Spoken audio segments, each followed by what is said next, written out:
Hello everyone, today we talk about me, I would say, which is not very interesting as a topic in itself, but it can be useful to understand Schwerpunkt's contents in many ways, because after all it's me alone doing all of this, and I think that the way I definitely grew up and was educated obviously influences the way I propose the contents, I select them, and generally speaking, you realize that my main interest is definitely medieval history and medieval warfare. Also in here, the main, it's difficult for me to actually say, okay, I am this specifically.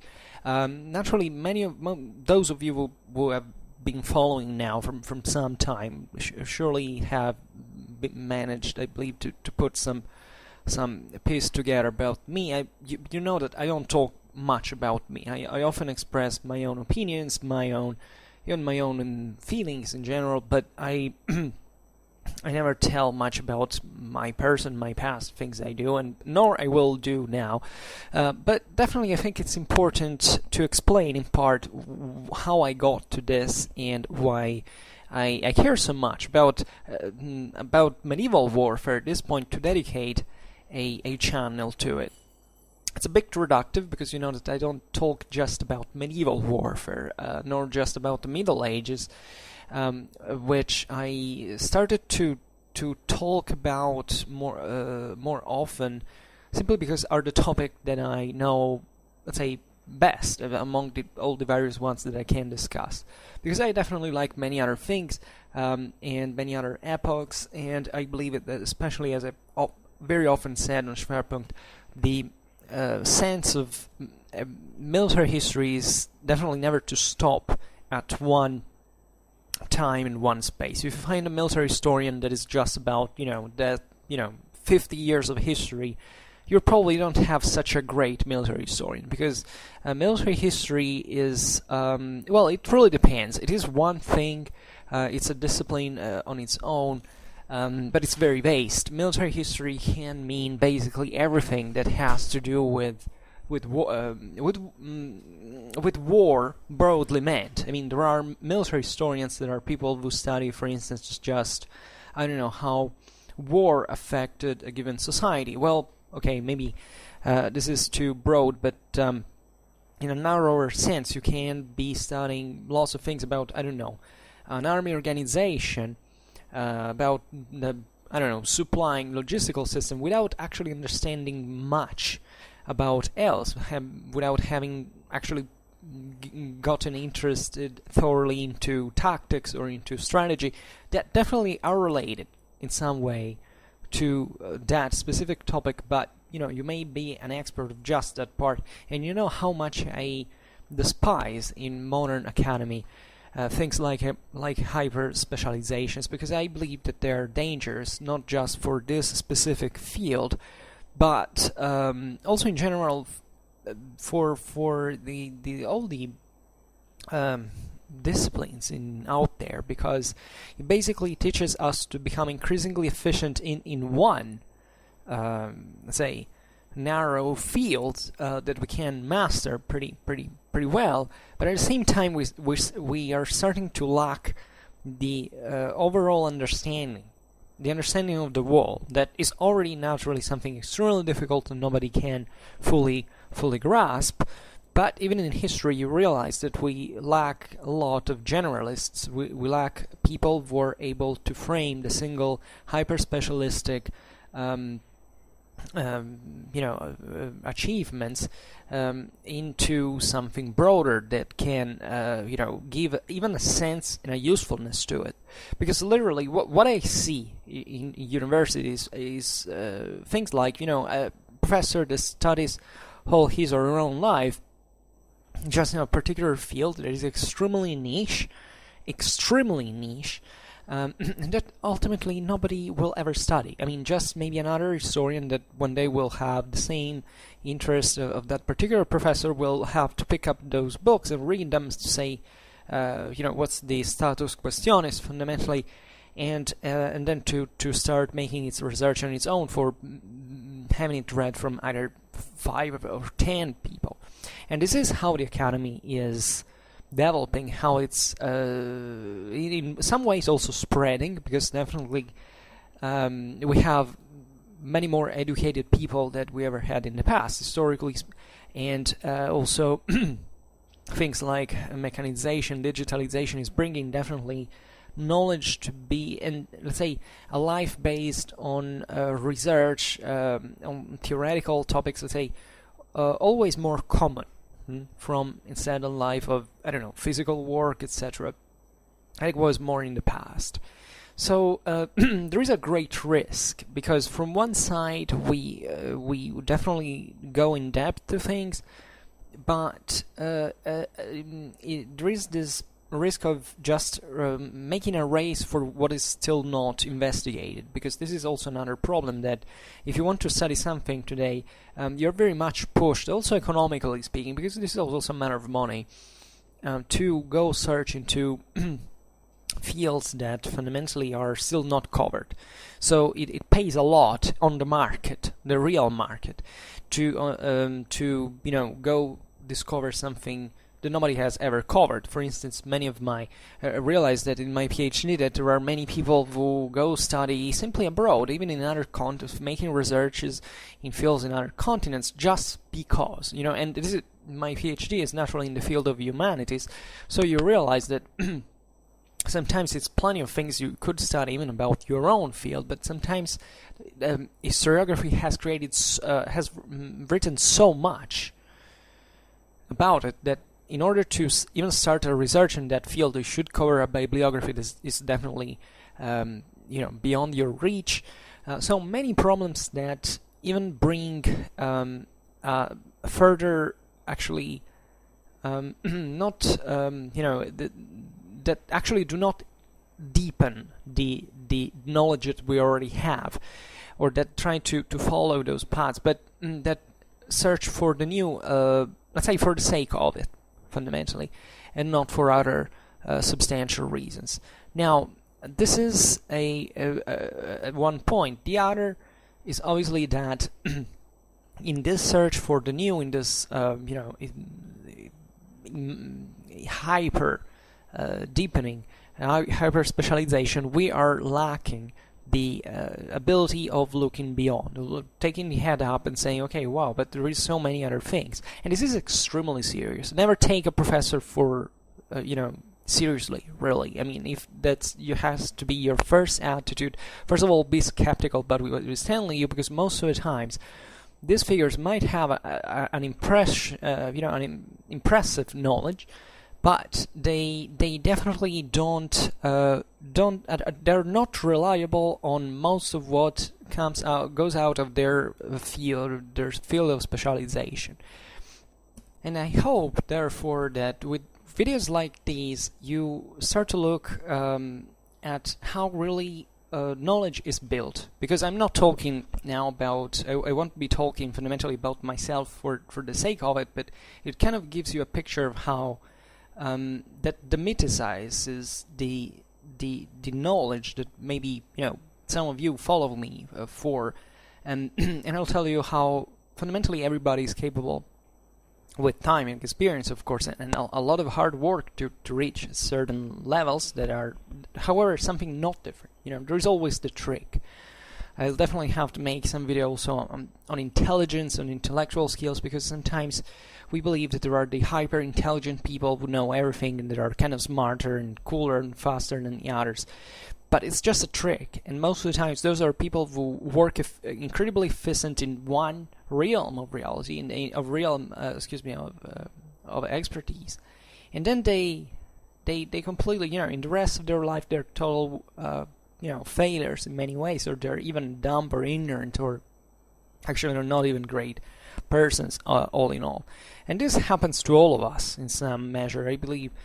It's a bit human condition, but I would like to live in a world, naturally, or at least I would like the world in the future, for what, we all shall pass. But I believe that the tendency will be definitely to get more real about ourselves, because up to now it seems that things are going pretty bad. In this direction, we all try to look in a certain sense. We all try to act to prove that we're somewhat special. But it turns out that the vast majority of us is by definition mediocre, that we can definitely do better. We can even achieve to great things individually. We all have the potential for doing it.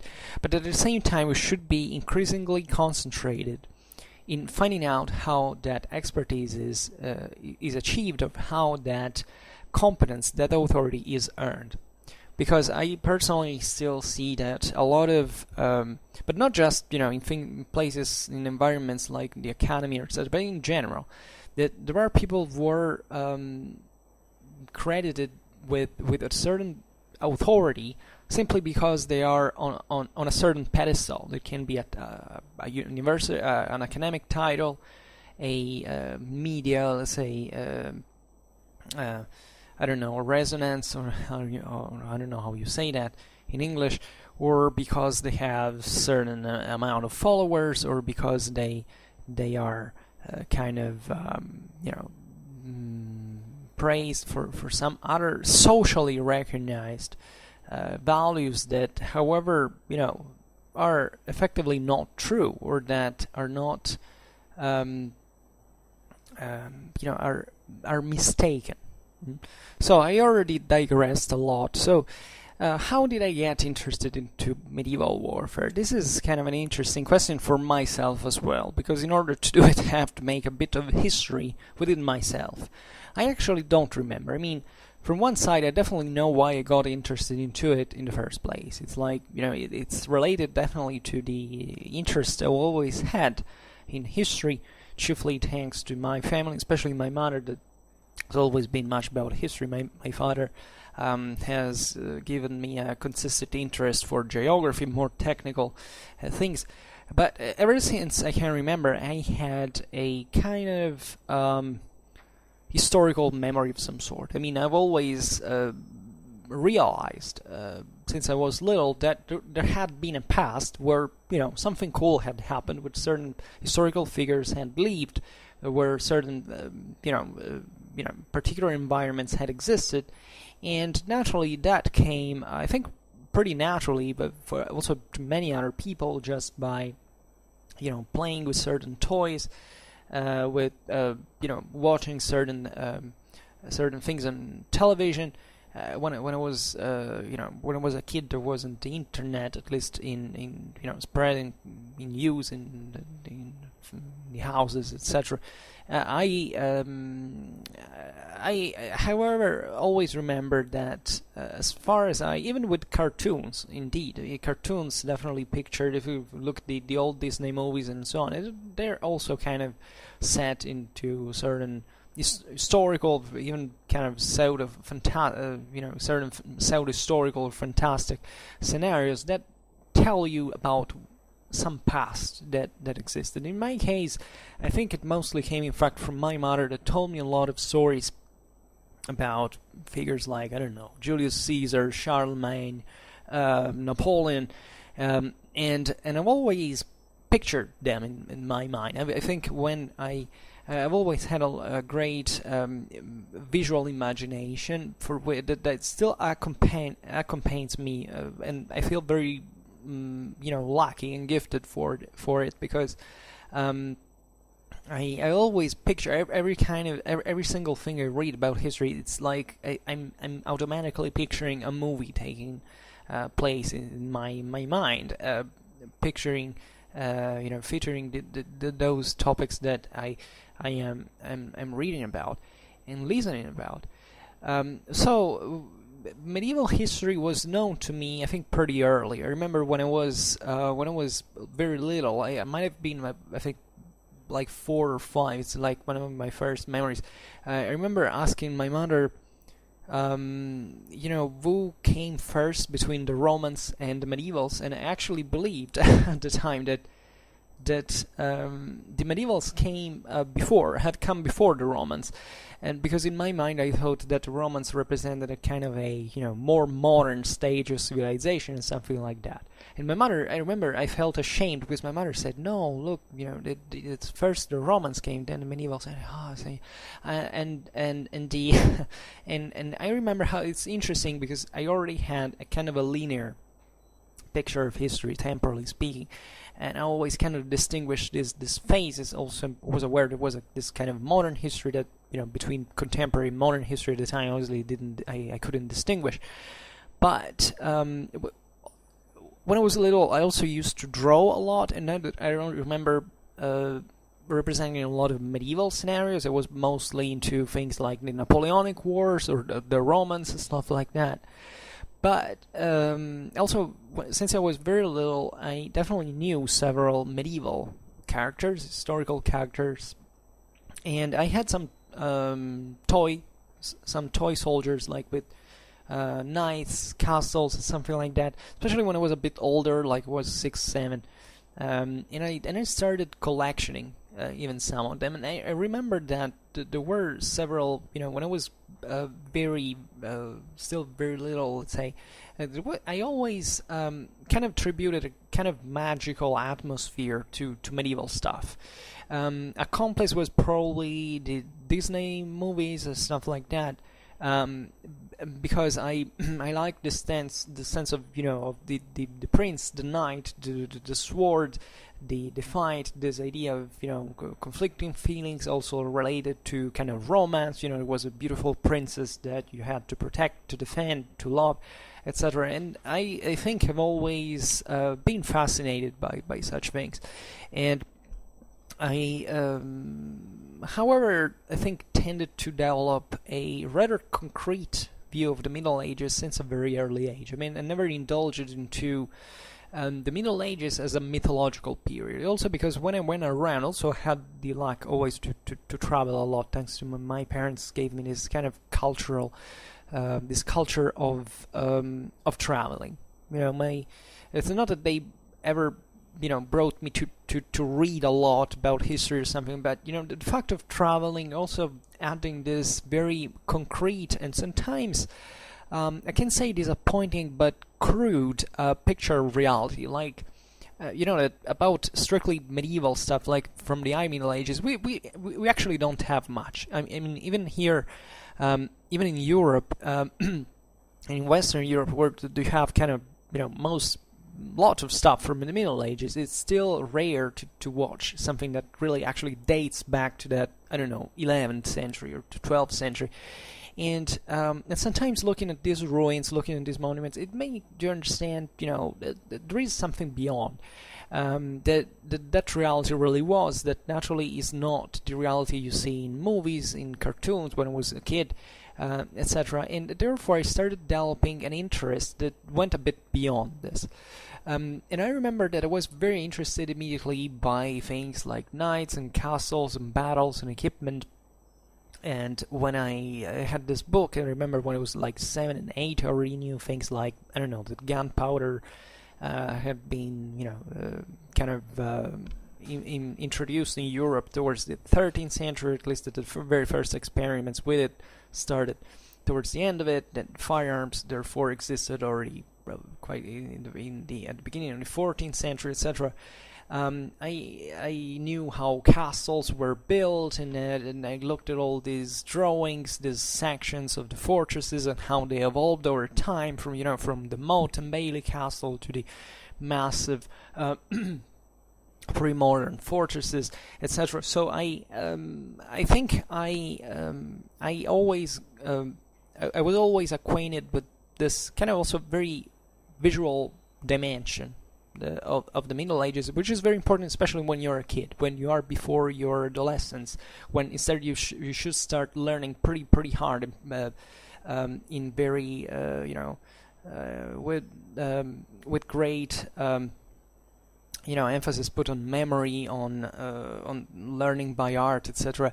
The visual approach for kids is very, very important. I believe it can definitely, because when you're a kid, when you look at a drawing, it gives you certain emotions that it's something that they happen to you for the first time. So they remain impressed into memory. That's why we have so many memories from childhood, and the more we get older, we tend to forget even what was happening like 1 year ago or a few months ago, because we're not impressed more than much. Instead, those emotions that we felt at the time when we were kids, when we were acquainted with certain things in the world for the first time, remain with us. So my childhood definitely had this approach to the Middle Ages that had actually nothing scientific in it. It was never pushed to know more than much about the Middle Ages. It was just about castle, knights, battles, and so on. I should open a huge parenthesis of all the toy soldiers I had, the tournaments, the attraction I had towards things like all these colored knights with all their weapons, their gear, their horses, their so the kind of the comparisons and all this stuff. So all this very majestic view, especially of knights, in fact, and being passionate, especially about something I like still now, that is the variety that existed in this sense, in the appearance, even in the appearance of medieval times, and this fragmentation, substantially, that can be observed into the feudal Europe, with every lord that had its own fief and its coat of arms and colors, and in the sense different values, different places. The fact of, I think the Middle Ages acquaint you even to the variety of the European differences. The idea that every place had kind of its own features, its own characteristics, while with modern mindset we tend to appreciate everything that is kind of uniform, right? And the Middle Ages are interesting in many ways because every reality is extremely different, and not just the Middle Ages, of course. Actually, we fall into this trap that is represented by modernism, that wants us to believe that there is a kind of homogeneity and that we can figure out things just by using simple categories. But it's never like that. Even when you study contemporary history, things are extremely varied, heterogeneous, complicated, and every degree of simplification is basically just unacceptable if you want to be approached to it. So I think the Middle Ages caught my attention, especially for the idea that there was an inherent quality in these differences, and that by knowing them you could definitely know a lot about so many other things, let's say, and getting acquainted to all different worlds to discover. I remember that when I was a bit older, I think starting from when I was 9, and actually went on for a couple of years, up to when I was like 13. I used to collect lots of toy soldiers that were kind of better with. I was passionate even of things like cowboys and Indians or World War II and those kind of plastic toy soldiers that you can find everywhere. These were different. They were still in plastic, which was cool. Maybe one day I can show you, because they had actually hundreds of them. But they were very well done. They were also rather expensive, and they were all a bit, and I had mostly medieval ones. Even though I was extremely passionate about the Romans, I had even things about the Japanese Middle Ages and about something else. I mostly had, however, medieval warriors in many ways, because they were mostly knights actually, but there was also something else. So that was my world, and at the time I didn't read a lot about the Middle Ages at all. I wasn't used to read much. I remember history was definitely my favorite subject at the time. It was actually the easiest one, because for me it was rather easy to memorize and to remember, to think things over time. And therefore I started definitely to know something about the Middle Ages historically meant. I don't remember having been particularly thrilled by studying the Middle Ages in school because they were a bit difficult, actually. They weren't. I've always found easier to study things like ancient Greece or ancient Rome at that time. But in the Middle Ages seemed a little bit kind of, at least in the way they were taught in school. I don't know how to say that, but with damn translator. Wait a second. They looked a bit sweetened from the version that I had grown interested in, and perhaps since I knew a bit more from them than the average kid, I thought that what was written in the books was kind of reductive, and it didn't go straight at the core. So I didn't consider history taught in school to be this excessively important thing at the time. I mean, obviously, I thought history was important even in school, but that didn't go much out of school, right? And I think I started developing further interest toward medieval times. I was fascinated by even certain mechanical aspects of siege warfare, certain technologies that they employed, etc. But even in construction, military engineering. But I never went on picking books about that. Just when I was, I think, like 9 or 10, I don't remember, I fell in love during one of my journeys with a diorama of a 13th century battle. It was beautiful. It was in a museum in a castle, and I remember that really possibly changed my life. If I got to study military history, it's possibly because of that. Because this was I don't remember, I even used it in some of my videos actually, sometimes in the background, and this is a reconstructed battle with, I think there are thousands of lead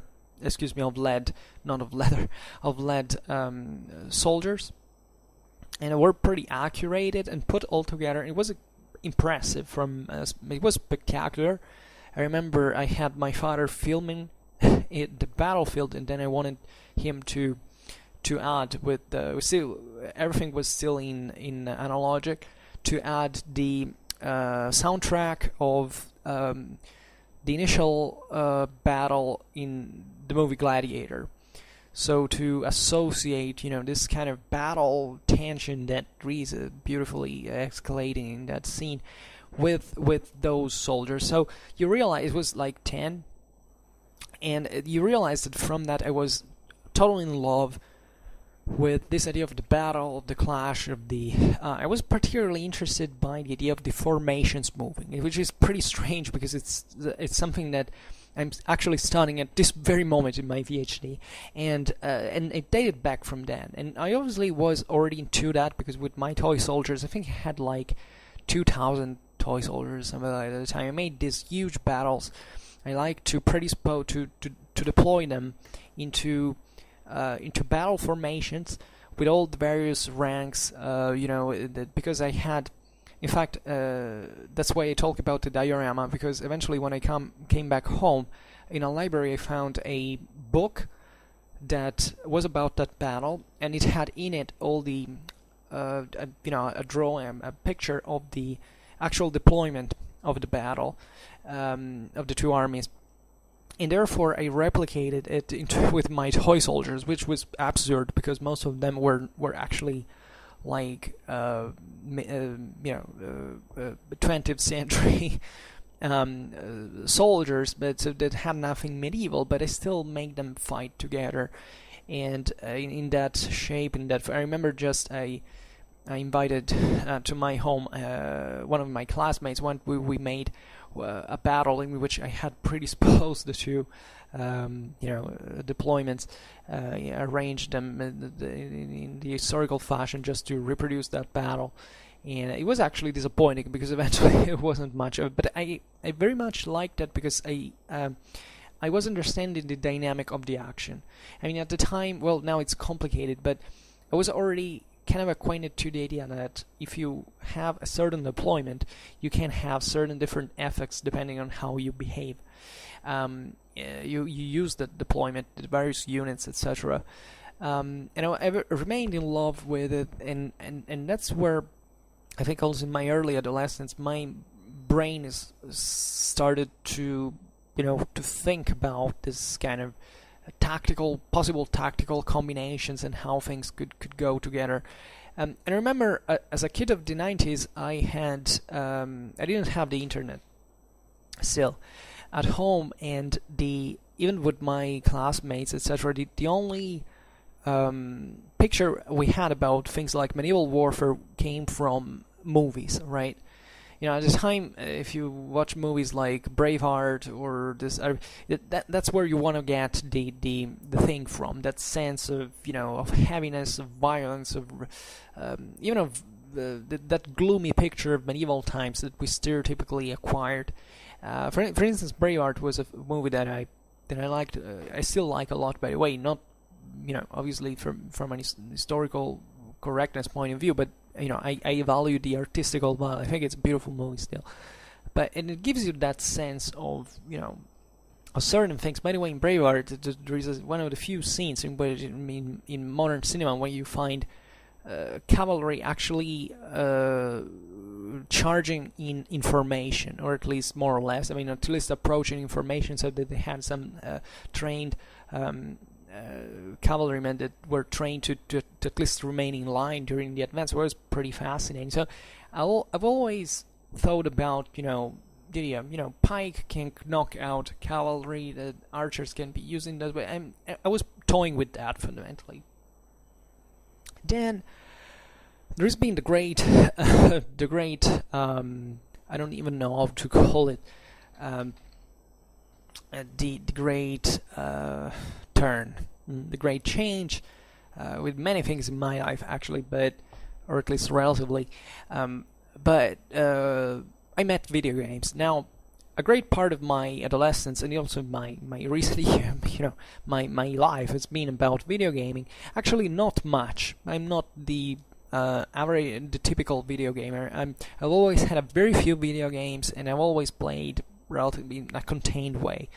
But during and still today, I kind of play here and there, but just to to vent if I'm a bit if I'm tired, if I want to refresh a little, but just like for 5 minutes. I never played like for hours, but at the time I did, as a matter of fact, and I started playing with these video games, among which some strategic video games. Well, one day we might even talk about them, because some of them were very good, and they weren't actually much about medieval times. They came to be mostly about the Romans, stuff like that. Then when I was, I think, like 15, I started having, or even a bit before actually, something about medieval times. And I started looking at it in a bit more of an analytical way. Like, I started to think at the Middle Ages in a more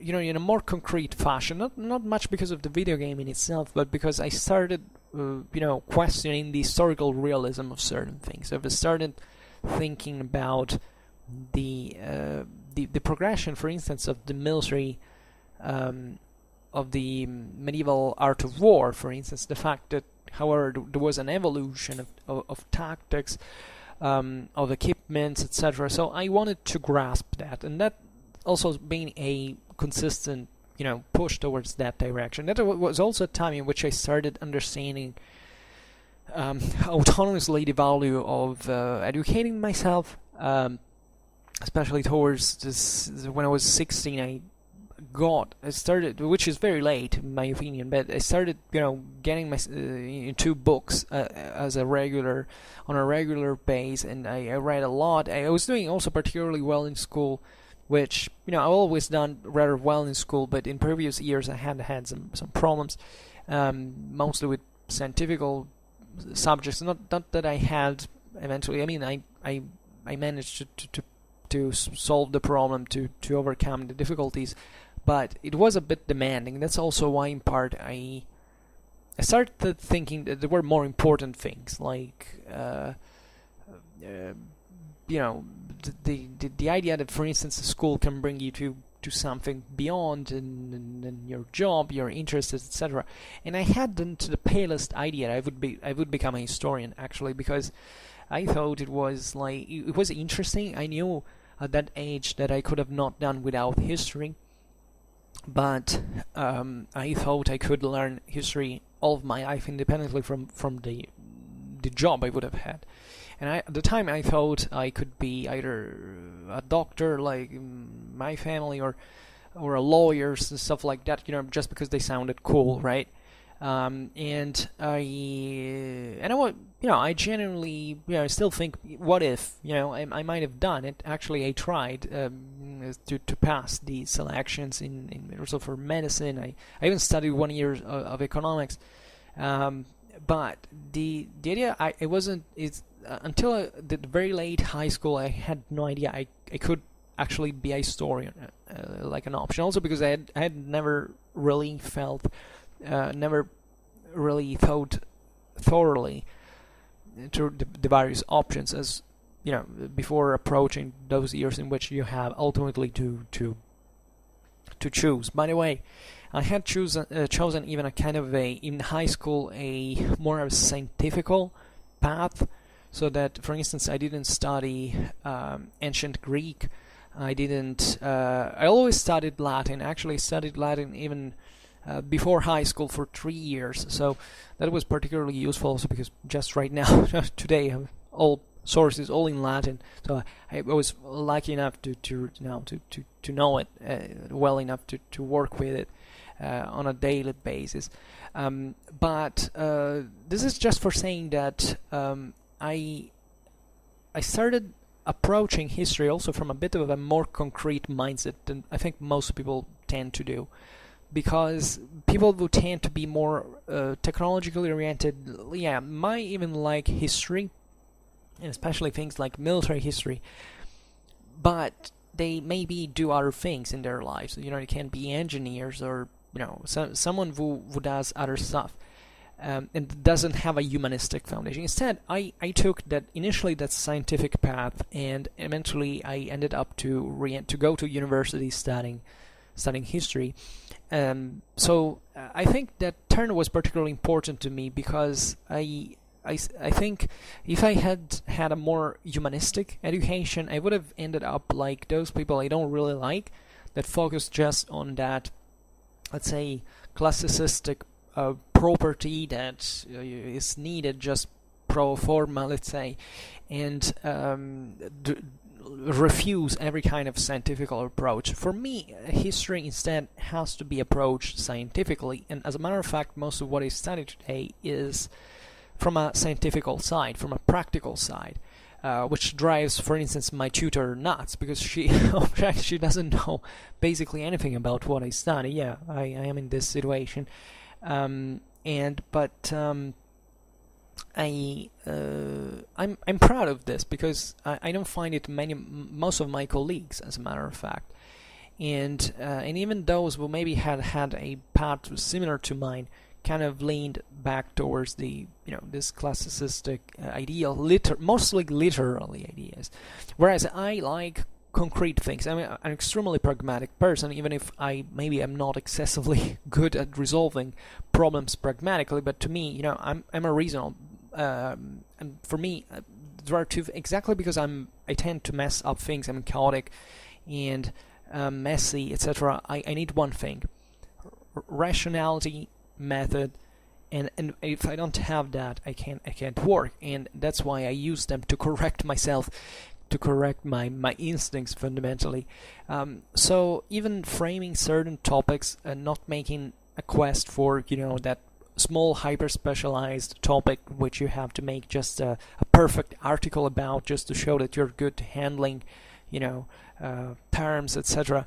It's not for me. I really like to do structural inquiries. I like to look at even certain macroscopical problems, and addressing questions that are not strictly literary or humanistic, let's say, in the narrow sense of the word, but looking at the whole picture. Obviously, I always have a huge interest towards the human dimension, because I believe that if you stick to even to classicism, you don't really have a truly understanding of human nature. If you study humanistic subjects, most of the times you tend to fossilize on just your field. Instead, for me, history is really the science of humanity. So if you want to understand it, you have to understand it 360 degrees. And in this sense, I'm not surprised that I ended up studying something like polymology, because that's perhaps the most complex and definitely richest human, let's say, a humanity, I would say, because it brings in basically everything. In order to study military history, you have to know political theory, philosophy, languages, chemistry. You have to know lots of things. So it's one of the widest fields in humanities, and that also entail a lot of scientific knowledge. And when I was in high school, I started to appreciate history more. Not just history, but also things like literature, philosophy especially a lot. When I was in high school, definitely my I will probably disappoint many here, but my favorite subject was history of philosophy, actually, because we study, at least in my country, we don't study philosophy just as a theoretical thing. I think in most countries, philosophy is taught in things like, I don't know, today class, let's talk about free will, and then we study all the philosophers that had a say about free will. In my school, we learned philosophy as a history. So we started to the very beginning of Hellenic classical Greece, and we went through all the way through. Basically, I started when I was 16. I ended when I was almost 19, and I arrived at the beginning of the 20th century with analytic philosophy, etc. And by the way, also in there, since my high school was more scientifically oriented, we also didn't follow the usual path, studying things like, I don't know, Heidegger or I don't know, the even existentialism. I hate existentialism, by the way. Just like, forgive me, Sartre. I remember when I read La Nausée. Well, it was actually cool, but because I was in love with a girl that told me to read me, that advised to read me, so I did. But it wasn't actually not so bad, and I don't hate existentialism in itself, but I just don't like very much, first of all, the political background most of the times, and secondly, I think that also, I think that I stopped philosophically to the 19th century. I think most of my beliefs stopped to that, and obviously I have also a soft spot for just naturalism, rationalism. My favorite philosophers are Descartes, Kant, and I have those standards, let's say.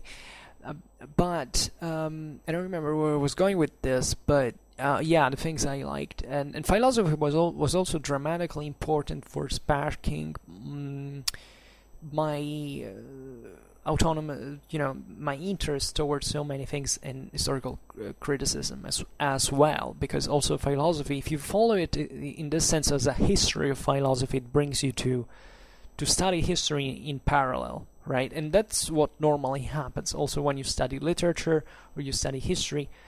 In my high school, we tended to go step by step, like to have this temporal progression altogether. I also loved, I think one of my favorite subjects was Latin literature. It was amazing. To me, I love to read, especially Republican Roman words, and I didn't like the empire much. In fact, even today, I like the most things like the Middle Republic, even also the late Republic, actually. But for what concerns the early empire, I'm not extremely. That comes second fundamentally. Actually, I may possibly love even late empire more, but it's always been like that. But the point I wanted to make is that during this path, I naturally got acquainted to the idea of humanities broadly meant. For instance, before high school, I didn't know actually what philosophy was. I thought it was like literature, but a bit weird. Instead, I think philosophy was the most useful subject that was taught to me, together with maths and physics, because it gave you some tools to reason fundamentally, and that's important, especially at that age. And I wish I had read way more. This is my greatest regret, not having read more when I was younger, especially when I was in my early adolescence, because that's a crucial period. If you are a parent and you have ever wondered these things, probably you already know it, but just think that's the early adolescence is the critical moment where if you learn something, you basically don't forget it anymore for all your life, and therefore that's a very extremely important moment to mold a person's mind. And I think I missed too much video gaming. But it's paradoxically from video gaming that I kept doing when I was also in high school, etc. Is that I realized, just bear in mind, I didn't have the internet at the time. Yeah, that late, not because we couldn't afford an internet connection, but because my father freaked out because we had only one computer, and he thought that he was scared of viruses, so he didn't want to put at risk his hard disk. And so until basically he didn't have internet at home until he was 18. And before, I used to go to the public library. There's also a story mixed with that, and I remember, in fact, on that occasion, that things I went searching the most on the internet for were in fact military stuff. I looked back at things like the Iraq War. I loved to watch photos, documentaries. I was checking through certain video games that there were certain modifications of fans of those video games around the world that were more historically based, and I started knowing, oh wow, so is there this thing? Is this added variety that I can't have even through video gaming that I already like a lot? And I started getting passionate a bit about that through video gaming into the Middle Ages specifically, knowing that there were certain, political entities that I had ignored previously. I think through high school I always had a pretty clear picture what kind of the political geography of the Middle Ages was. So I remember my classmates were particularly ignorant. Most of the times they didn't, because they stopped to the vague, to the general. Also in there, I always instead like to go into detail into those things, which sounds a bit jarring with what I said before, like about hyper specialization and generalism. But here we're talking about now high school level. And at a high school level, you should go into details, because if you don't, you miss a lot. And I've always liked stuff, and for no apparent reason, I always considered kind of an historian. Particularly historically reliable person when I was in high school. And I had my own ideas still about other things like World War II, and I don't even remember how I actually built those ideas, because most of them were actually correct still. Making time checking them after like 10 years, I realized that they're not so bad. They were not so bad after all, especially for that age. and I was extremely receptive. That's also why I regret not having learned more during those years. But at the same time, I still studied hard. We had a lot to learn. So overall, I was happy also that I didn't concentrate just on one thing, and I kind of left myself open to other stuff. I did a lot of sport. Possibly my greatest passion is swimming. I practiced that for 12 years, and at that time, I was extremely happy because I'd found a girl that I liked. I did well in school, and I also swam pretty often. So that was like I never topped that moment actually anymore. I was so full of energies today. I completely couldn't do this. Obviously, also because I need to do much else at a time, and therefore I also became more. I've always been a kind of sedentary person, but I became even more sedentary, and I'm sick tired of this because the muscles of my legs are literally growing atrophic because of studying all the time and at home. And this is the work partly that I have chosen. I don't know in the future if things will get better. I hope so, because I would like to come back, even swimming sometime.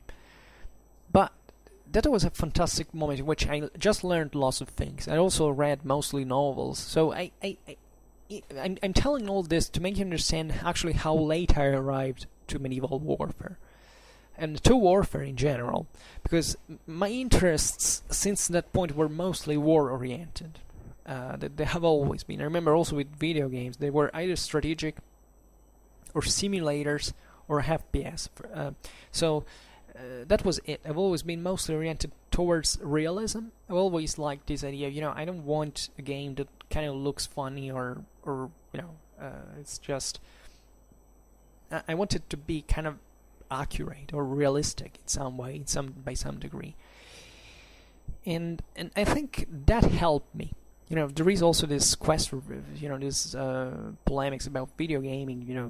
That were like during the 90s. The early 2000s, this journalistic campaign aimed at terrorizing mothers by saying, video games, that those bring your children to want to kill other people. This has been completely debunked historically, scientifically, by every research that has been done, and that absolutely violent video games do not bring at all to people to be more violent. There may be the guy who is already nuts that watches certain things and that gets violent, but that's not the reason.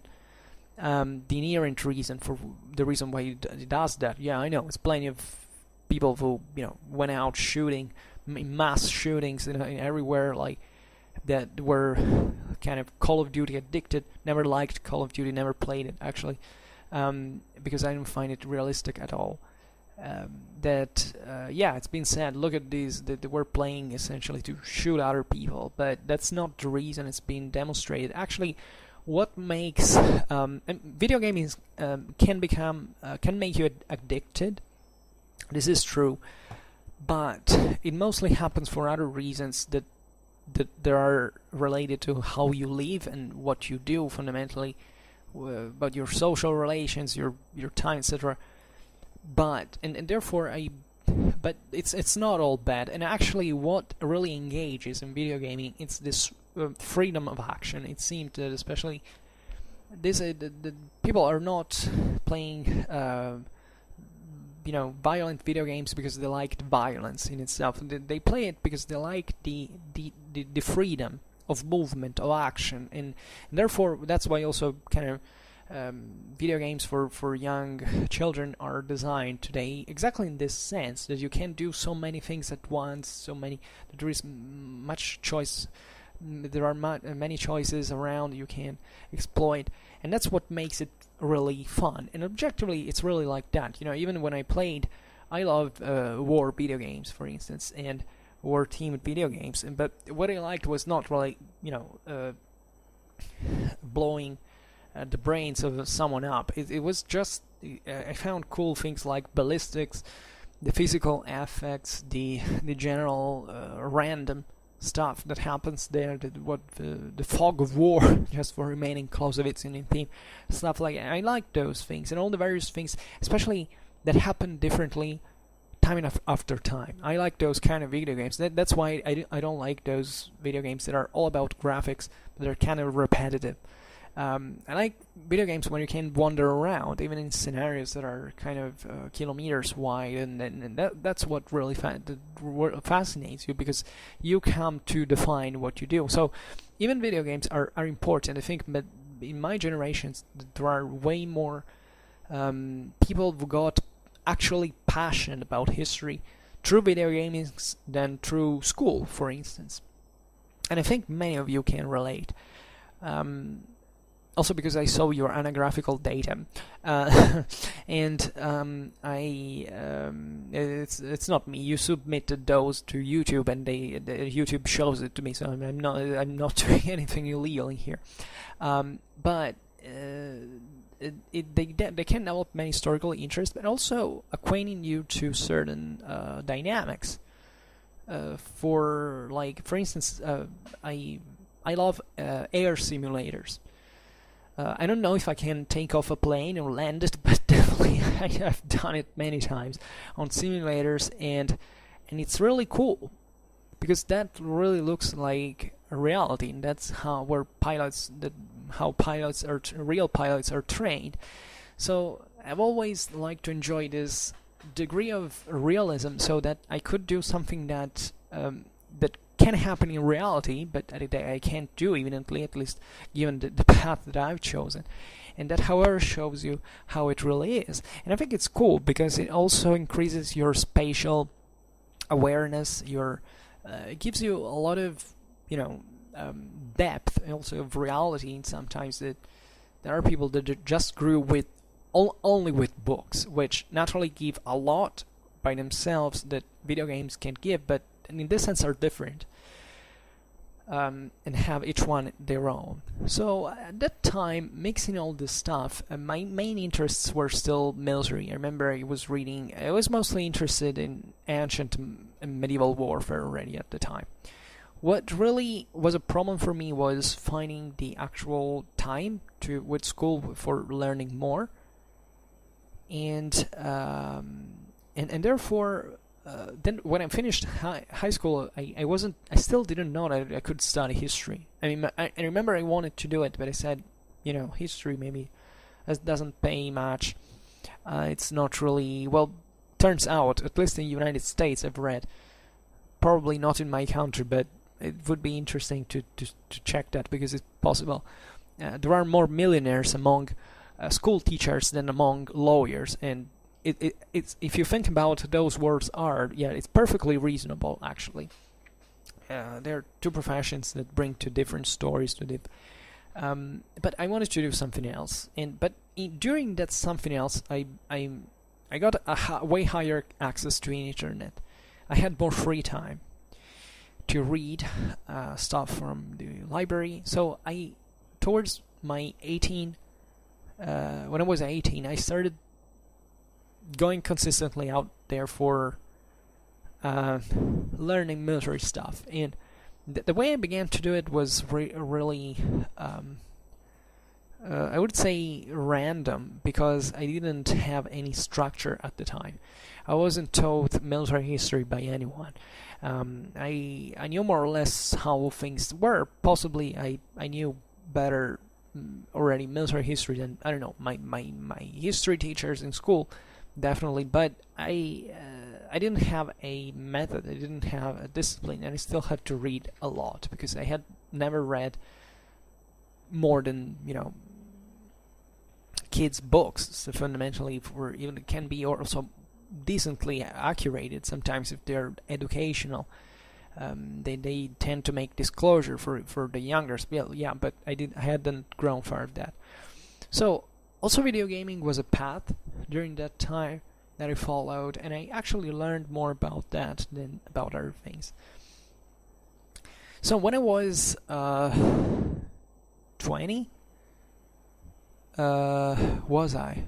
Yeah, I was. I started actually studying history at university, and I I was I went for medieval history. That's how actually the other big turning point that happened, because I wanted to study ancient history, because during the previous years I had got particularly interested into Roman history, in the Roman military, especially the Republican one. I had figured out basically that there had been several changes, several reforms, certain tactical transformations.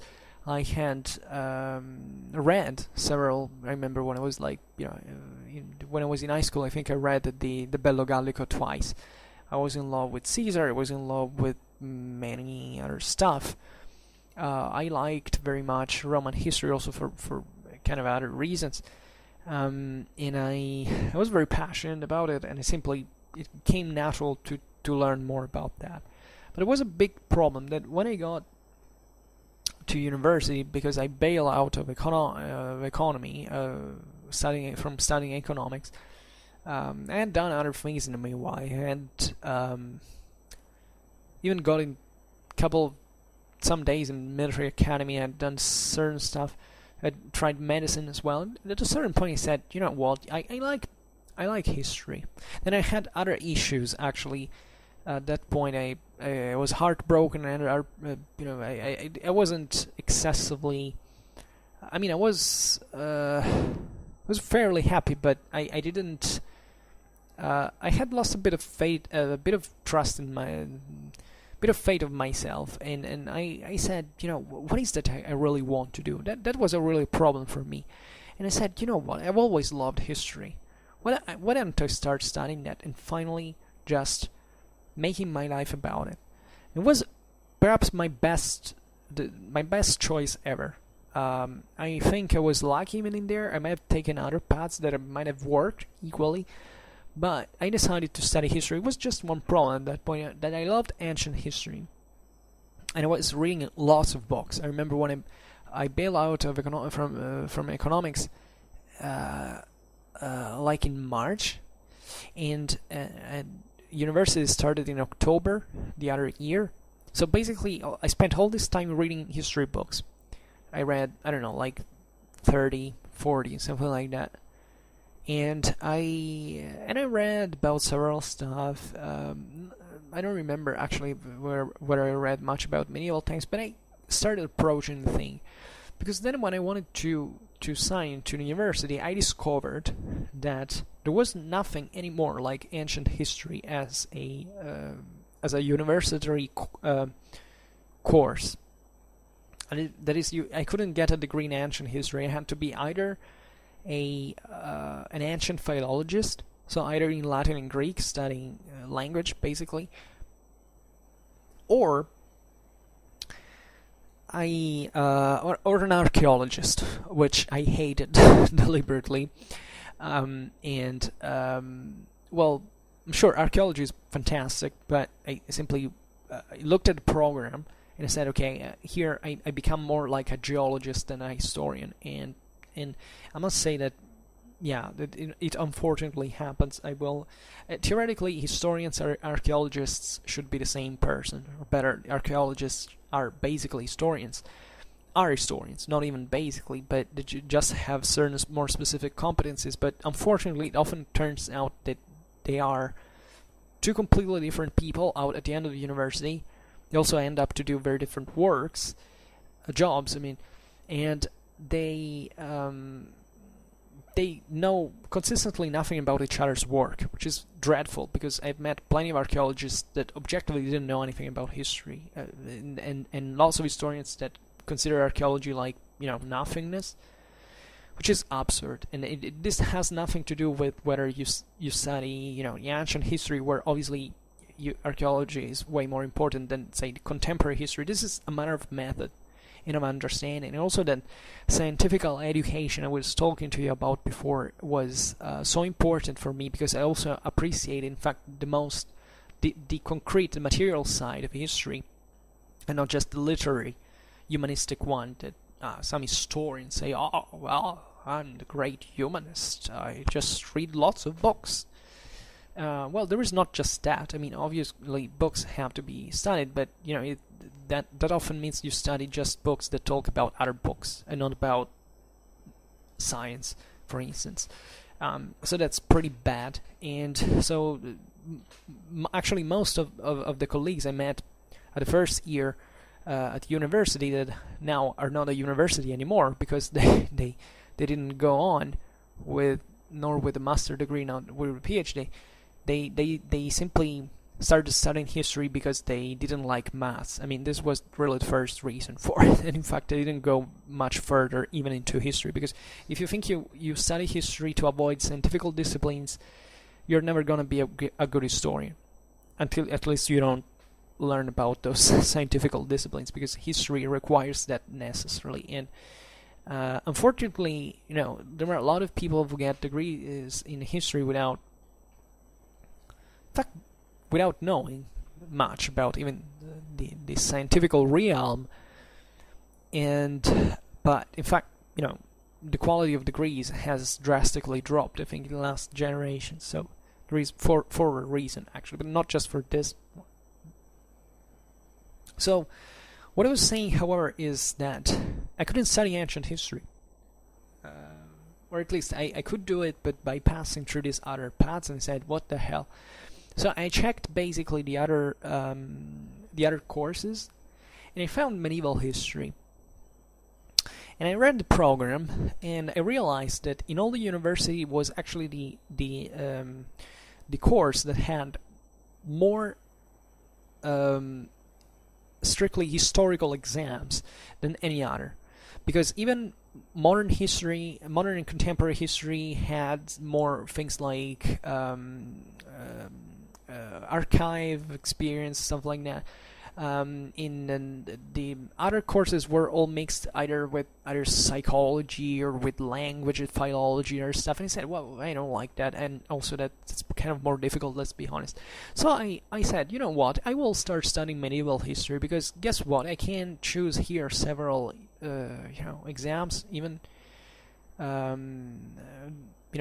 freely, basically. In fact, I added during my medieval history degrees, both in bachelor and in master, only if I could, because some options were also not, it was just a predisposed pool, it was not completely free, but every time I could choose, I added either Roman or Byzantine history to it. In fact, I studied a good degree of that. What is alarming is many modernists and contemporaries are not even required to make an exam of ancient history, which is incredible. But I've found even the opposite behavior. Like, I found very good medievalists who said who were about to take their master degrees, and they were complaining because among the last exams that they had to complete the course, they said, oh, I have contemporary history. Oh, yeah, I'm a medievalist. Why am I studying contemporary history? Well, beware of these people, because those are also kind of dangerous. I believe that history should have, in this sense, no boundaries. And I mean, I get it. You may be less interested. It also depends on which kind of topic you're studying contemporary history, because definitely if you make me study, I don't know, the Eastern Front during World War II, I'm going for it. But if you make me study, I don't know, social policies in 1980s, I don't know, whichever country, I would say, well, okay, yeah, it might be interesting, actually. There were many exams that I also thought they were boring, many classes that I thought they were boring, but actually turned out fine, because everything is interesting if it is something serious and it's properly taught and it's meaningful. So history is always meaningful, let's be honest about it. So the reason why I'm a military historian is also that I like this diachronic perspective, that I think you can't objectively understand medieval warfare if you don't study contemporary warfare, for instance. Just like, you can't know, I don't know, you can't understand the Second Punic War if you have never studied the 30 Years' War, and vice versa. So, and my plan at the time was actually pretty sneaky towards myself mostly because because I wanted to study medieval history, but then making a degree in ancient history, which was possible actually because there was a master degree actually that could be taken because I was starting the bachelor naturally. But at the end of the day, if I did if I took enough classes of ancient history during my bachelor degree, I could access to the master degree of ancient history, which was still not quite ancient history, still mixed with philology and archaeology, but I could do that. So my first years of bachelor were oriented towards that. So I still have this relative prejudice towards the Middle Ages because I had, let's be honest, and that's why in today's video I didn't know how to address this the title, because now I think, given the way the things I've been telling you right now, I won't discuss about the prejudices that I had towards the Middle Ages, but I did have, and it would be interesting to tell you also how I went past them, because they were simply wrong, and that would have been perhaps even a more useful video than this one. But my point was that I saw, to make it simple actually, I saw greatness in the ancient world and darkness in the medieval one. That was my general prejudice, and it obviously was way more complex as a historical and philosophical conception. Nevertheless, it was wrong, and I thought that, at the time, being interested in military history, I looked at the Romans and said, "Oh wow, these guys could move like armies of tens of thousands on a regular base." Look at the medievals, it was extremely rare. But aside from the fact that that's kind of wrong, because even the medievals could do that, telling the truth, and even with smaller powers than the Romans, actually. The Middle Ages had a much higher degree of militarization than the Roman period, but the general idea was, studying even this medieval dynasties, it was just something confined to a place that, in comparison to which the Roman Empire seemed like the most beautiful thing ever existed. I also thought that Roman sources are kind of easier to study, which is kind of true, because objectively we have a very few of them. Medieval sources are enormously based, and I already knew that at the beginning. I believe that plenty of people who believe that kind of we know more things about the Romans than about the medievals, which is completely wrong by an extreme scale, actually. But I couldn't get rid of that prejudice that wants Rome as the best thing ever happened to mankind, and the rest is darkness, especially in the Middle Ages, and I was ignorant. That is fundamentally what I was, and I won't now explain how I got rid of that. But let's say that during my bachelor thesis, I understood that there was something about that. I mean, I don't clearly remember for my bachelor thesis what ancient option I had in mind, because I've always been fascinated with the clash between Macedonian phalanx and Manipular legion, which is a topic that I also never addressed at this point on Schwerpunkt, but on which I'm very opinionated, also because I wrote an entire little thesis during it was actually the master degree, and I will have to explain why say in detail sooner or later. But I got interested into the Longobards in a way or another. I don't know why. I guess it's because I was discovering them, because when you begin with studying medieval history at university, it's finally a decent level understanding of history that you're presented with. You're actually studying only history. You don't deal like in high school with history as a secondary topic that you just have to study in order to pass your grades, etc. At that point, you're there for becoming a historian, right? So I think I approached them like, because they were fascinating. There were many reasons now I don't have time to explain, but I got curious about them. I thought that I could study them from a military point of view, because I was starting getting interested about the migration era, these movements of peoples. I didn't quite understand many things at the time, but I said, okay, let's try these. I had with my tutor, they still have, this thesis that I wrote. I made a video in which I discuss how to write a bachelor thesis, in which I add detail to that. You can search it. It's in the Historain playlist, so if you're interested. And I wrote this thesis that was also relatively, it was like 160 pages. It wasn't that, it kind of lost 1 year to write it. I mean, not an actual year, but I was finishing my last exams, and I had just 3 months to write the thesis before no, actually, I had even more exams. I had less than 3 months for writing the. I mean, it was a problem, so I decided to take more time to write this thesis that I wrote, I think, in 3 months, in fact.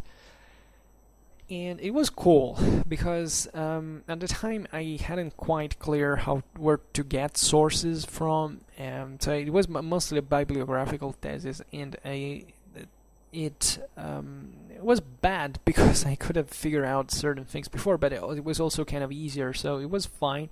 It was a greater, it was a bigger, at least, job than the average thesis. And I still hadn't understood that, because otherwise I would have done it much shorter at that point. But I got extremely fascinated eventually by this topic, because I realized that there was so much to tell. I figured out so many new things, and it's at that point that I started saying, you know what, here medieval warfare is really something. At the time, the alternative to an ancient history thesis was something about the Hohenstaufen that I actually never came to study, because it's actually a pretty big topic to do it in detail. To study in detail. It's very demanding, so I've never done it. I focused on other things. But it was worth it. It was something that enriched me, to study about the Longobards. And that I always keep with me. I'm still consistently passionate about the topic.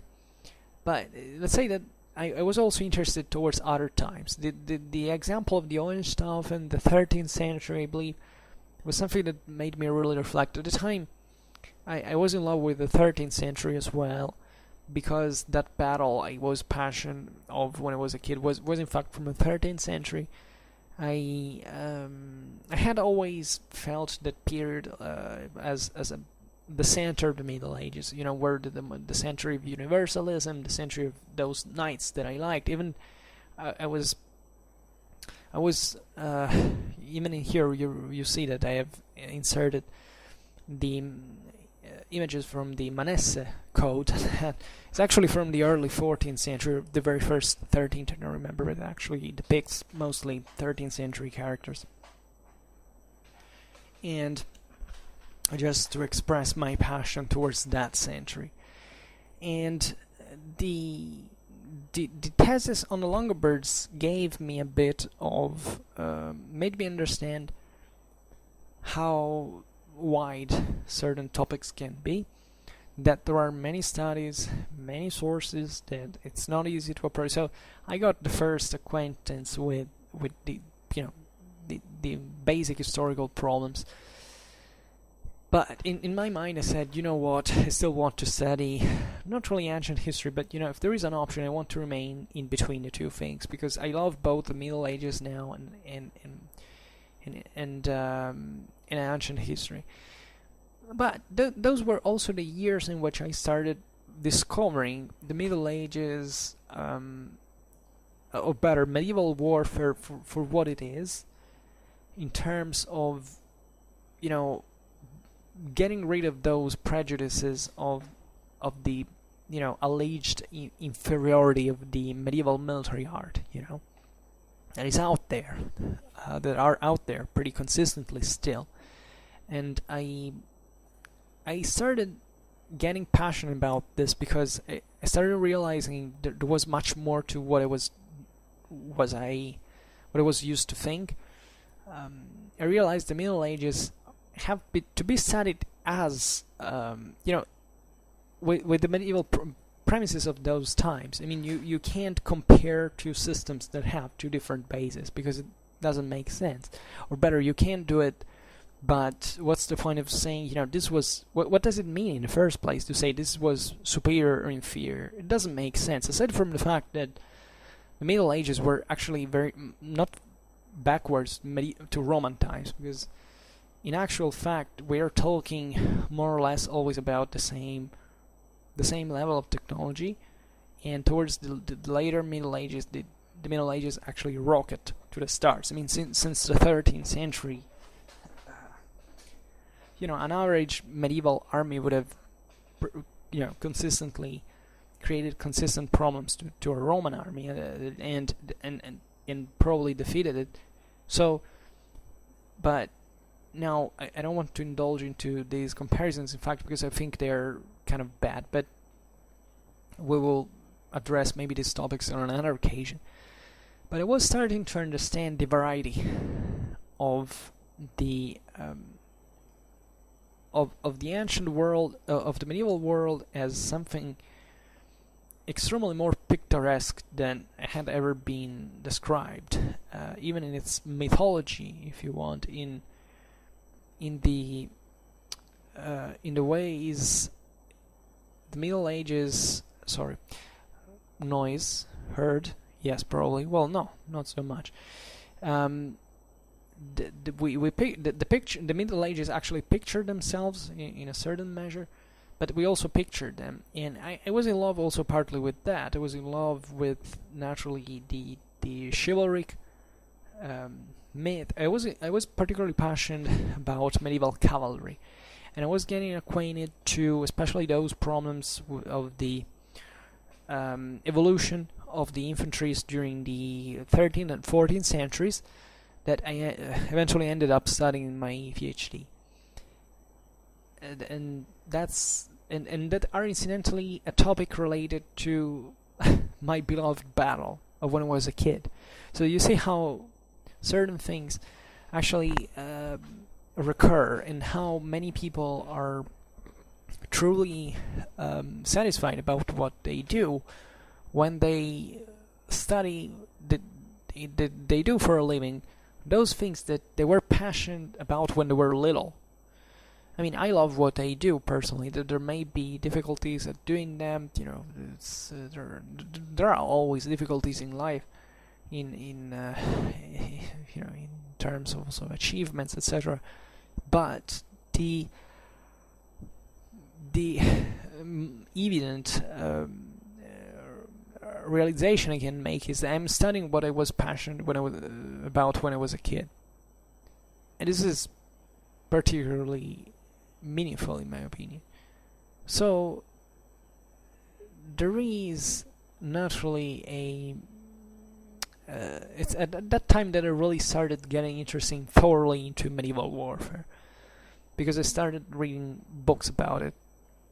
I started looking at the Middle Ages like a moment of great transformation, great evolution, actually, also fair progress, actually, in many ways, and in realizing especially the lack in difference, in substantial difference between medieval warfare and ancient warfare overall. I mean, we have been tricked by... Now, these are very wide problems, actually, because they require a lot of premises that we can't make. But what I'm trying to say, I guess, is that the thing I like the most about the Middle Ages overall is the, let's say, in medieval warfare, let's say better,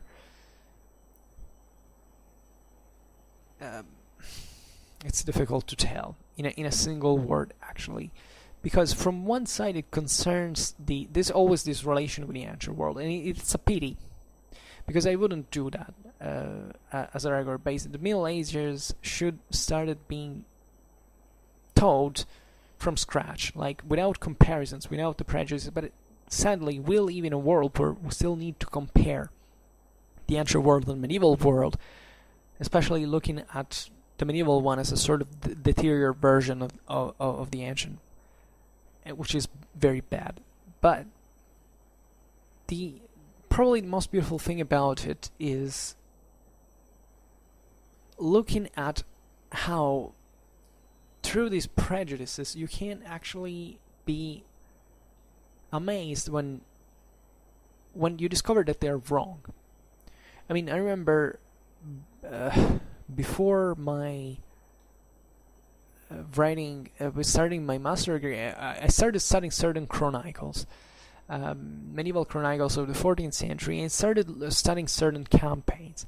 And I realized I started doing something strange, which every military historian should do actually, which is to take a map and to start looking at with the reliefs, etc. Start looking at the movements of an army during the campaign, and measuring distances and making calculations, etc. And I was amazed, interestingly enough, when I discovered one thing, that is, for instance, that medieval armies moved at the same exact speed of ancient armies, of Roman ones, like 30 miles per day. If you look at, most of, actually, the wide majority of medieval armies, they were actually that. Of course, there are problems because, not all the tracks are the same. There can be problems, etc. But if you look at an optimal medieval army, let's say in terms of movement and an average, theater, etc., you realize that where's the difference with the ancient world? What's the difference with the Romans? What's the difference with... They were doing the same thing, even sometimes with greater logistical demands. Think about the logistical weight of heavy cavalry that the Romans, for instance, didn't have in the measure the medievals had. And or the fact that these armies were in fact being moved by political entities were consistently smaller than something like the Roman Empire. If you start looking at early 14th century Europe and you look at the amount of troops that were in arms at all times and confrontate that with the Roman times, you remain impressed. You realize that the ancient world had a huge military potential. The medieval world had a huge military potential that the ancient world could only dream of at one point. Naturally, there are many considerations you can make because still a unique empire has certain needs and certain. But let's say that we have talked extensively about the Middle Ages under these aspects in the comparison between the ancient world, etc. If you go into the historian playlist, you will find such commentaries on the perception of the ancient world and ancient history and all this stuff that I made. Now I'm getting tired. I don't want to let you down, but I knew that this point would have arrived because it's difficult for me to talk about the actual details of why I got to study medieval warfare. I can say that I arrived to it gradually through something external to university, and this is important. I didn't want to make a point that fundamentally university is the place where I learned about medieval warfare at all. Well, this is a good starting point for a new point, because I started to get interested in medieval warfare actually from certain internet forums, interestingly enough, where I participated to timidly because I didn't know a lot of things, but I tried to put myself at the test, etc. And I started more or less following other people who knew more than me. And I was extremely fascinated by these individuals because I was always skeptical about what they were saying, telling the truth. I always thought that, who is this person? Who is getting these informations from? Because when you get from a generalistic background and when you interact with people who have an average knowledge of history out there, when there is someone who is actually educated about something, you're not acquainted to historical, to things like sources, like bibliography, etc. So whoever says something more meaningful, you start wondering, well, where has this person got these informations from? So that's where I started fundamentally looking at, because I was especially one person that I followed, and I was not always agreeing with it. And I was doing it from the shade, actually. I wasn't particularly engaged in the debates at all, and I tried fundamentally to be detached, etc. But I realized that I had to find out how these people were. I had to put them to the test. Sometimes I made questions myself to make these people answers to see certain things. Then I started realizing that what was being written there was maybe too much public, that it could even be recognized by someone I knew in real life. And therefore, one day I actually followed, by chance, this person I was particularly interested in. And I discovered that it belonged to a Facebook group of a professor that taught military history, and who, it was not really a professor of military history, he actually studied something else, but he was particularly passionate about it. And I had already spotted this professor's site back in the day, because it was making a collection of all the various sites about military history to kind of draw this informations from somewhere to get rich through these links that I could access at all times, etc. Then and I had already saved this site, but I hadn't understood the greatness of it. I usually never use the word greatness because I am extremely I think I'm extremely down to earth, and I don't define such things in terms of greatness. I also often told you, I think, that I don't like to follow other people. I like to follow them maybe to see if they have something interesting to say, but not as guides, let's say, not even into history. So by following that person, I actually got into that group of that professor, and I started understanding from there, at the time where it was still a serious thing, now it's kind of declined, that there was way more to know to military history. And I got acquainted to this professor, that in front of which that person that had been following, that already seemed such a great expert, actually couldn't compare. And that professor taught us lots of things, actually, very episodically. It wasn't actually a structural teaching, but it gave us a bit of method, military history, knowing how to make tactical analysis, how to start reasoning in logical terms, having a military logic. That's important. That is, fundamentally, you don't say anything you have no proofs for. This is a normal historical logic, but now the military logic is a bit different because it's based on the experience given by military history.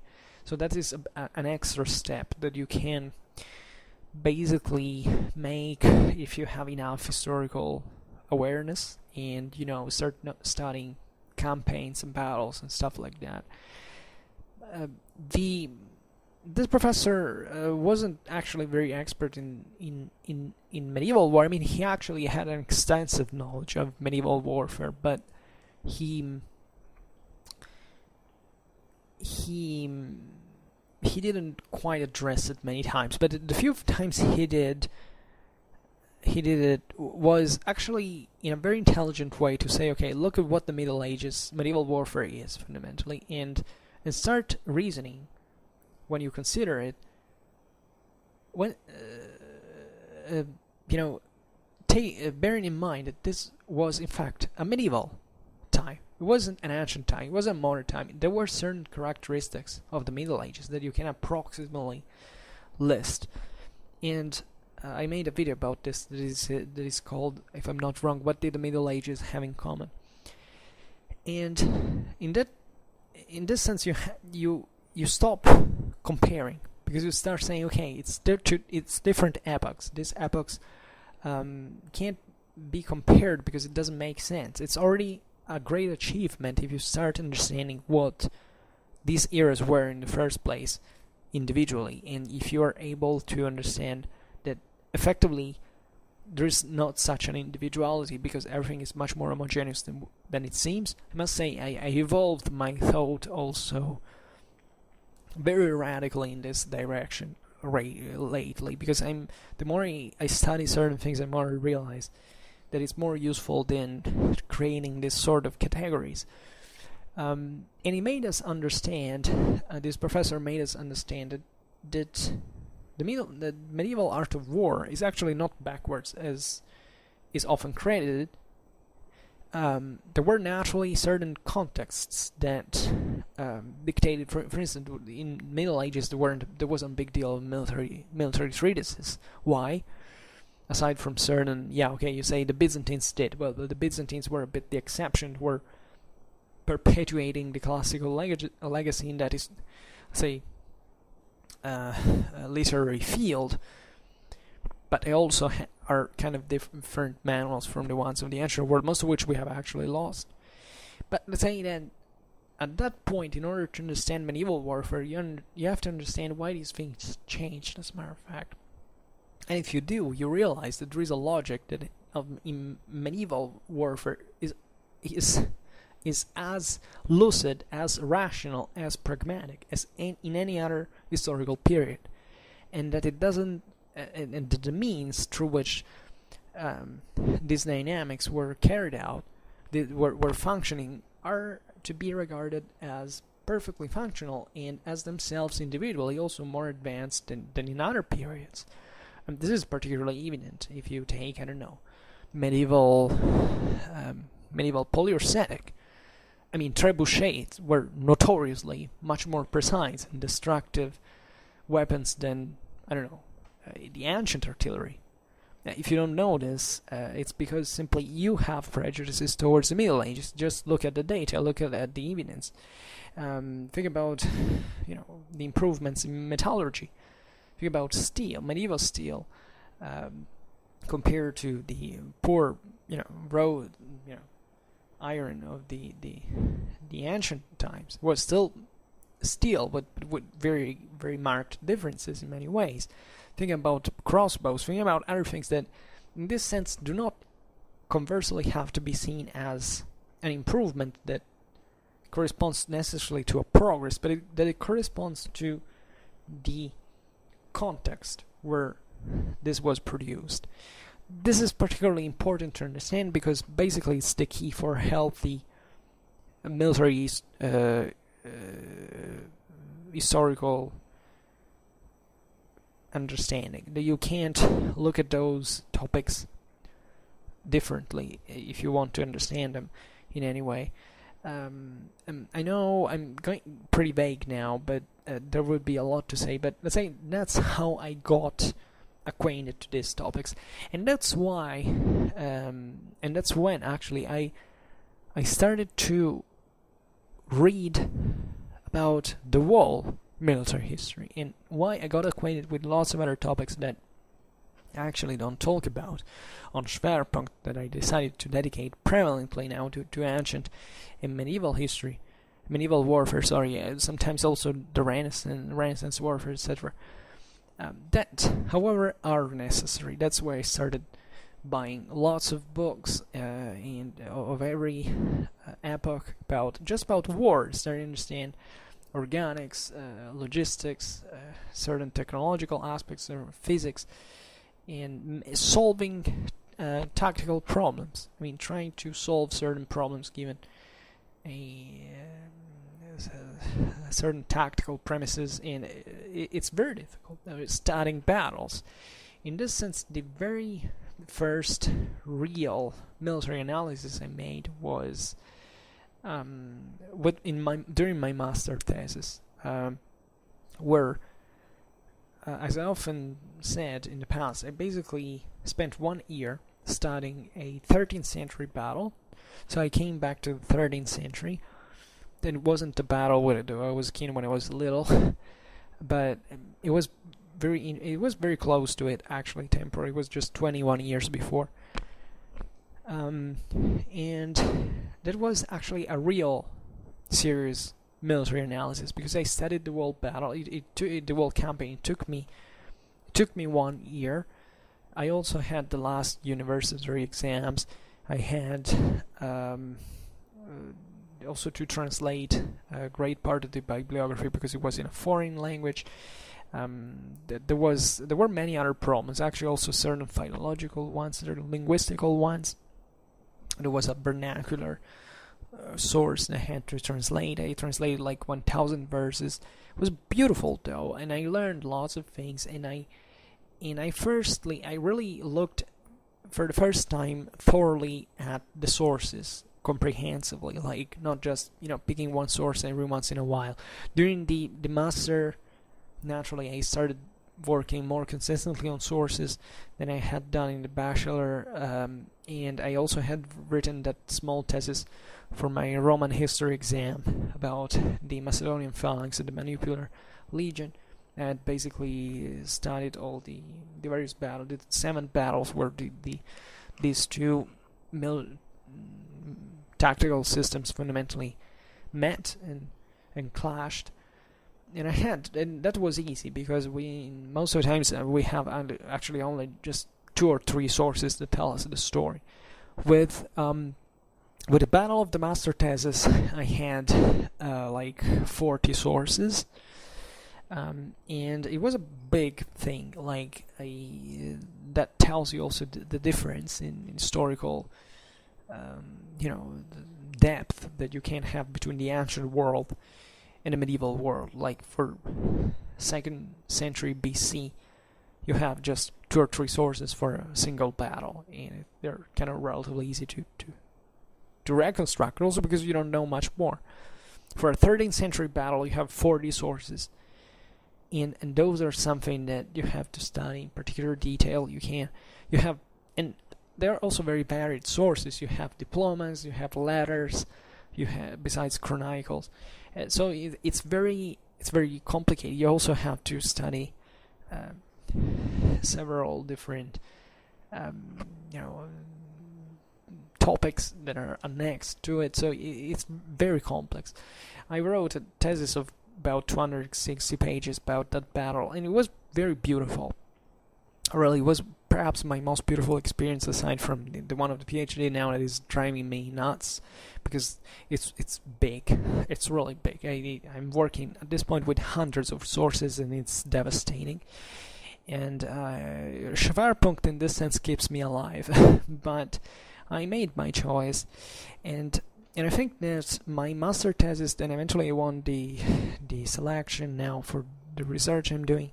So it was a bit the gate opener for my full realization, let's say, as a military historian, I believe, because I will be doing now this for all my life. And even if maybe I will find other jobs, I have no idea actually, but I would like to always remain in this, because it's what I love doing, simply. But in terms of what that master thesis gave me to medieval warfare, it's also difficult to explain, because it was, however, the first time when I also understood certain technical problems that until I didn't work with those sources, I hadn't figured out. I mean, reconstructing a battle where you have basically 10, 20 sources that all say kind of meaningful things about it, it's particularly complicated. Especially with their long stories, and especially when these sources are contradictory. So that was a very interesting battle, because it showed me the hypothetical nature of most of military historical reconstruction, especially for such an early date. And just remember what we talk about with von Clausewitz fundamentally, about von Clausewitz, about it's also the duty of a military historian. That experience therefore showed me what military logic is, and how certain conclusions that you can draw about a certain military event are always are not intuitive most of the times. So you have to stay there with your brain. They're not self-evident informations. So that was of dramatic importance. Third, it also gave me a huge and that's something that repaid me for all the times, I think, the time I spent working, I think, the most with a great sense of moral enrichment in many ways, and of pride, because now I should make some videos on that battle. I plan actually, when I start the Schwerpunkt, to make a playlist and reading my whole thesis, and explaining all the things in the meanwhile. And I was extremely, and I would love to do it also because it's a huge, very important battle that is very much overlooked in the period. It's very interesting for a number of reasons. But the most beautiful thing that I can say that battle, but more military history gave me at that point, is the understanding of so many things about human nature. I mean, there were certain passages from the Chronicles that described things like, the feelings of these nights, the day before the evening before the battle. It was that chronicle in vernacular that I had to translate that also occupied most of my time, actually, because it was an important source, one of the most important sources, but it was of an extremely high poetical value. And the thing that really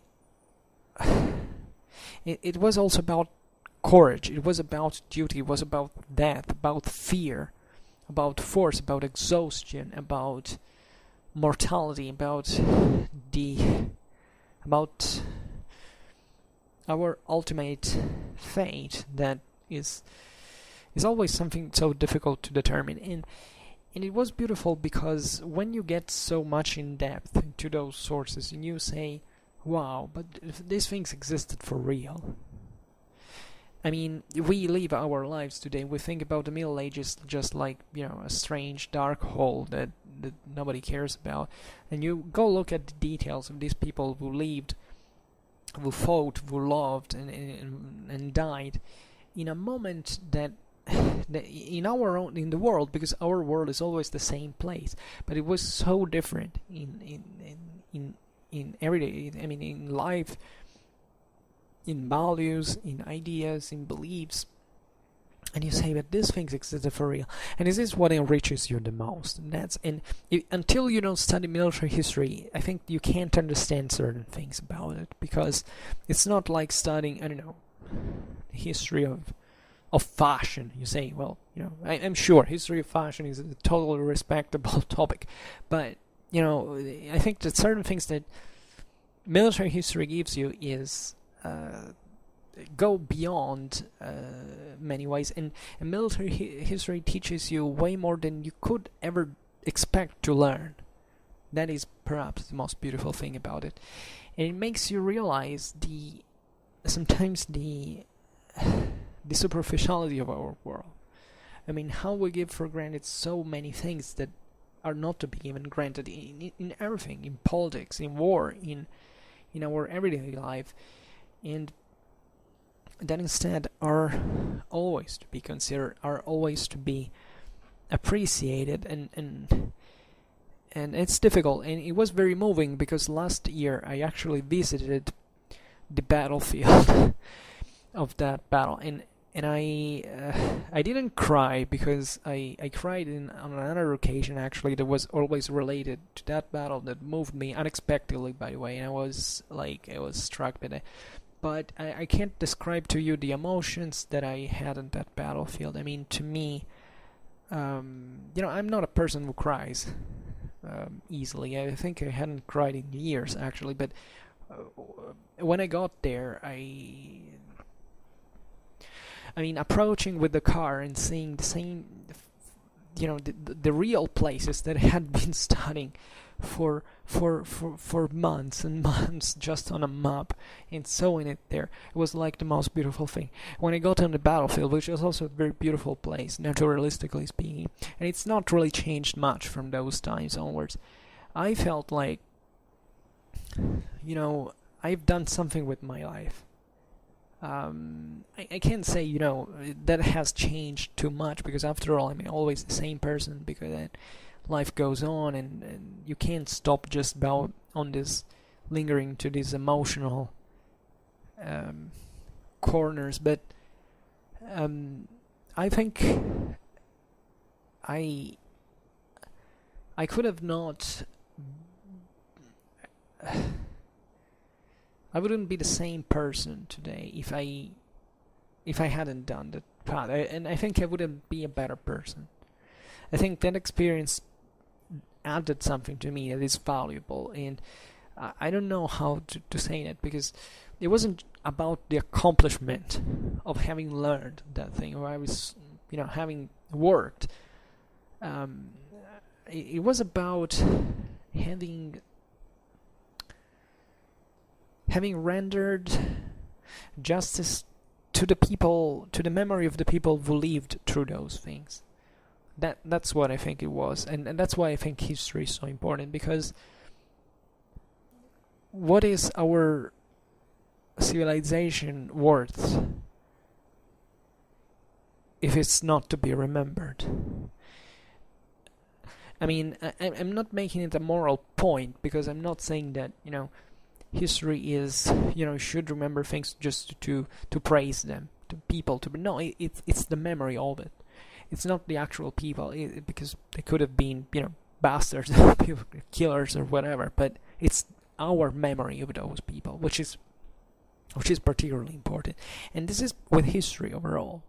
It's like, I don't know if you can relate, but it happened to me to visit multiple times certain places around me, or in Europe, etc., that I visited, in fact, at several years of distance, and about which I had learned a lot in the meanwhile, during this time, and I perfectly realized how much more beautiful, much more meaningful it was when I went to places that I actually know the story of, and how valuable that thing has been for me. And I can't even express why, because if you tell me the rational level why this happens, it's really difficult to tell. I mean, you might say I'm self-suggesting me, that I'm fundamentally just injecting emotions artificial into me to make me feel, but it's not really that. I think there is something mystical into it. There's something deeply spiritual into it, and that's, I believe, one of the best reasons why you should study history, aside from medieval warfare that we actually didn't talk much about. Now I could go on and say, why I chose the topic I did now for my research, and I studied the transformations of armies during the early 14th century, related topics. But I think what I said today was kind of worth it anyway, because it shows you, especially from my path, that in life you can change direction easily, even unexpectedly, even randomly, even if you maybe you hold an idea one day, and in some, maybe not the day after, but in some year it will be you will have a very different opinion. You change, you go on, and ultimately that helps you, because you know how to deal with similar problems the more you solve them. And history is like that. Is looking at one past that in practice is always there, and you're told over and over again. But every time you learn about something more about it, you start correcting your view on it, and you start expanding your understanding of it. And it's fantastic. And with medieval warfare is like this. With medieval warfare, you can learn so much because you can think it as a challenge, fundamentally, as a way of saying, there was no Middle Ages. There was no division into, these two, say, branches, or whether that we want to create, the of the ancient world, medieval world, even let's say the Middle Ages, in fact, as a Middle Age, as a sort of empty period between two other developed moments. But this is now. I'm really exhausted. I'm just talking. Like, I must confess, I'm making this video today because I have a rather hefty video I have to deliver you. I hope tomorrow, and I didn't have enough time to prepare it. So I'm stopping to this now, but I think it was important to discuss it. And medieval warfare gives you so many things to think about, and that's why I discussed it on Schwerpunkt. So maybe my history videos are talking more effectively about the reasons why you should get interested in such topics than what I can do now, just by telling you by my experience that can also be of relative interest. Naturally, I don't think many of you are interested, but yeah, this is more or less what I wanted to say. Kind of a weird video today, pretty strange, but it's fine. We will maybe one day in which I will have higher energy. I will address better such topics, also kind of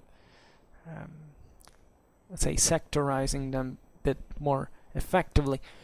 But for now, I just hope that you enjoyed this video. If you did, please share it. Otherwise, leave a like or subscribe to my channel if you're interested in my upcoming contents. And for now, I thank you heartily for listening to me. I wish you a nice time and see you next time. Bye.